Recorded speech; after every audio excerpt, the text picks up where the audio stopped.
여기는 뉴멕시코. 지난 시간 할 조던의 시신을 지키기 위해 나타난 간셋은 킬러웍에게 공격을 중지할 것을 명하지만 이상하게도 킬러웍은 그의 명령을 거부하고 그를 공격하는데요. 하지만 킬러웍의 공격은 강력한 힘을 지닌 가디언에겐 통하지 않았고 둘의 싸움을 지켜보던 카일은 할에게 벌어진 일을 리기에 알려줘야 한다며 텔레포트로 그곳을 향해 갑니다. 한편 스펙터로 인해 또다시 어딘가로 전송된 할. 그가 도착한 곳은 바로 코스트시티였고 그는 자신이 살던 집에서 환한 초록빛이 나는 것을 보곤 그곳으로 향합니다. 이윽고 그곳에 도착한 그는 방 안에 놓여져 있던 파워 배터리를 발견하게 되는데요. 누가 코스트시티를 되돌려 놓은 것인가에 대해 의문을 품던 그때 그의 안에 잠들어 있던 페럴레스가 그에게 말을 걸어오기 시작합니다.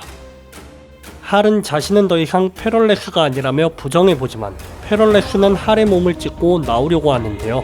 그와 동시에 스펙터의 영혼이 나타나 잠시 페럴레스를 억누른 뒤 할에게 페럴레스의 진실에 대해서 얘기를 해줍니다. 한편 감시탑에 나타난 카일은 초토화된 현장을 발견하고 이윽고 정신을 차린 그린에로우를 마주치게 되는데요. 카일이 가져온 관안에 할의 시체가 든 것을 보며 놀라는 그에게 카일 역시 할에게 있었던 진실에 대해 얘기를 시작합니다.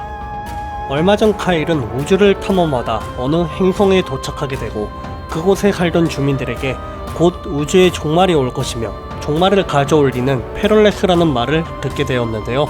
그들이 말하는 페럴레스는 할이 아닌 노란색의 형태를 지닌 공포의 화신이었습니다. 먼 옛날 페럴레스는 우주 전체를 위협하며 공포를 몰고 다녔었고 페럴레스에게서 우주를 지키기 위해 가디언들이 나섰는데요. 하지만 너무나도 강력한 힘을 지닌 페럴레스를 제거하는 것은 불가능했고 가디언들은 그것을 중앙 파워 배터리에 봉인해버리게 됩니다. 가디언들은 누군가가 페럴레스를 해방시킬 수 없도록 그 사실을 은폐하고 봉인된 페럴레스는 중앙 파워 배터리 안에서 노란색에 대한 반지의 힘을 약화시켰는데요. 그 영향으로 인해 그린랜턴들은 노란색 불순물에 대해 반지의 힘을 사용할 수가 없었던 것이었습니다. 그 후 수십억 년 동안 페럴레스는 사실상 죽은 상태였지만 어느 날 알 수 없는 이유로 그것이 깨어나게 되는데요. 중앙 파워 배터리를 통해 모든 파워링과 연결이 되어 있었던 페럴레스는 군단 전체를 탐색해 자신이 파고들 흑조를 찾기 시작했습니다. 이윽고 그것이 찾아낸 자는 다름 아닌 할 조던이었고 그는 조금씩 할의 반지를 통해 침투하기 시작했는데요. 그 여파로 인해 할에겐 흰머리가 생기기 시작했던 것이었습니다. 그 후 사이보그 슈퍼맨이 코스트시티를 파괴해버리는 사건이 일어나고 페럴레스는 그 틈을 통해 할의 판단력을 왜곡시켜 그에게 두려움을 심었는데요. 그로 인해 할은 군단원들을 학살해버리는 만행을 저질렀던 것이었습니다. 그 후 할은 중앙 파워 배터리를 부수고 그 모든 힘을 흡수, 마침내 그곳에서 풀려난 페럴레스는 할의 몸을 정복하고 그렇게 할이 페럴레스가 되었던 것이었습니다. 다시 현재로 돌아와 할 역시 본인도 몰랐던 진실들을 스펙터를 통해 모두 알게 되었는데요.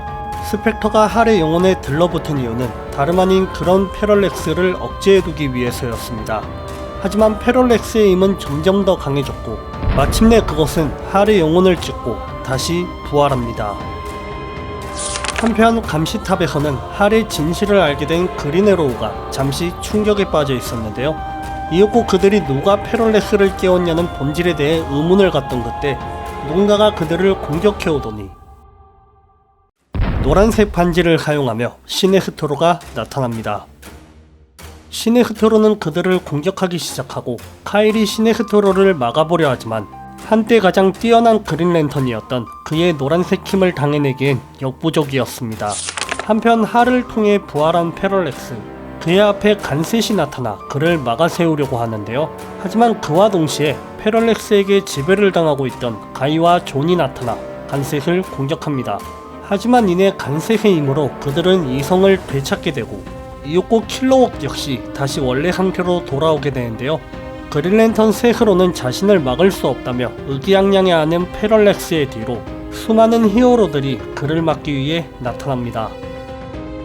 그들은 격렬한 싸움을 시작하게 되고 곧 페럴레스 안에 잠들어 있던 할이 페럴레스를 방해하기 시작하는데요. 그러면서 할은 스펙터에게 자신을 도와달라며 부탁합니다. 이윽고 그의 부탁에 대답이라도 하는 듯 스펙터가 나타나 할과 페럴렉스 그리고 자신의 영혼을 모두 분리시켜 버리는데요. 그 후 스펙터는 자신과 함께 페럴렉스를 없애버리자는 할의 말을 무시한 뒤 어디론가 사라져버리고 할의 영혼에서 튕겨져 나온 페럴렉스는 그대로 간색의 몸으로 들어가 버립니다. 갈 곳을 잃어버린 할의 영혼 역시 스펙터처럼 어딘가로 사라져버릴 위기에 처하게 되는데요. 간색은 그런 그에게 자신의 빛을 따라가라며 마지막 힘을 짜내고 할의 영혼은 초록빛을 따라 어딘가로 향하게 됩니다. 한편 감시탑에서는 시네스토로가 카일과 그린에로우를 죽음으로 몰아넣고 있었는데요. 그런데 바로 그때 그린에로우가 가지고 있던 할의 파워링이 번쩍이며 어디론가 날아가고 이윽고 반지는 할의 시신의 손가락으로 끼워 들어갑니다. 그리고 그의 몸에서 초록빛이 번쩍이고 점점 흰머리가 사라지기 시작하더니 마침내 할 조던은 다시 부활하게 됩니다. 다시 한번 맞붙게 된 그들은 막상막하로 싸우지만 오랫동안 잠들어 있던 탓에 할이 조금씩 밀리기 시작하는데요. 하지만 그때 카일이 나타나 할을 도와 시네스토로를 공격하기 시작하고 할의 공격에 의해 결국 반지가 부서진 시네스토로는 먼지가 되어 사라지게 됩니다.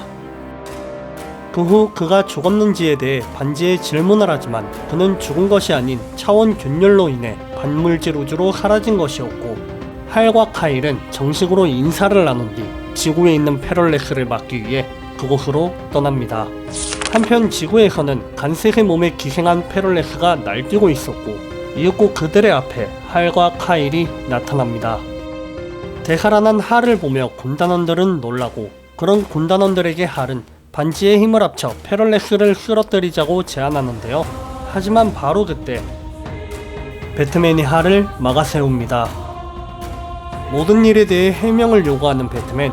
할은 그런 그를 무시한 채 다시 페럴렉스를 공격하려고 하는데요. 그런 할을 배트맨이 붙잡으려 하지만 할은 더 이상 참지 못하고 배트맨을 한 대 쳐버리고 맙니다. 그 후 다시 하늘로 날아오른 그린랜턴 군단원들은 반지의 힘을 한데 모아 페럴렉스를 공격합니다. 제프 존스가 스토리를 맡은 그린랜턴 리버스, 과거 세대 교체를 위해 목숨을 잃었었던 그린랜턴 할 조던을 공식적으로 부활시킨 아주 의미가 큰 작품입니다. 그린랜턴 시리즈 중에서도 주요 작품이며 제프 존스를 메이저 작가의 반열에 올려놓은 굉장한 인기작인데요. 하지만 미국과는 다르게 한국에서의 인기는 그렇지 못했습니다. 그도 그럴 것이 앞서 설명드렸듯 이 작품을 온전히 이해하기 위한 책들인 레인 오브 슈퍼맨, 에메랄드 트와일라이트, 파이널 라이트 등과 같은 여러 작품들이 한국에는 정발되지 않았기 때문인데요. 그나마 할이 페럴렉스가 된 후의 이야기를 그려낸 제로 아워 크라이시스 인 타임이 정발되긴 했지만 그 작품 역시 온전히 이해하기엔 다른 작품들의 내용이 필요하므로 조금 난이도가 있는 작품입니다. 그린랜턴 시리즈를 읽고 싶으신 분들은 본 작품을 생략하고 그린랜턴 시크릿 오리진에서 그린랜턴 시네스토로 군단의 역습으로 뛰어넘어가셔도 문제없지만 그래도 내용을 모두 알고 싶어 하시는 분이나 정권을 모두 수집하고 싶어 하시는 콜렉터 분들을 위해 준비한 리뷰이니 말린이 여러분께 많은 도움이 되었음 합니다. 2011년에 시공사를 통해 국내 출간되었고 앞 내용만 조금 알고 있으면 재밌게 읽을 수 있는 책이므로 자세한 내용과 결말이 궁금하신 분들은 구매를 고려해 보셔도 좋을 것 같습니다. 지금까지 대공방이었고요. 재밌게 보셨다면 좋아요와 구독 눌러주세요. 그럼 좋은 하루 되세요.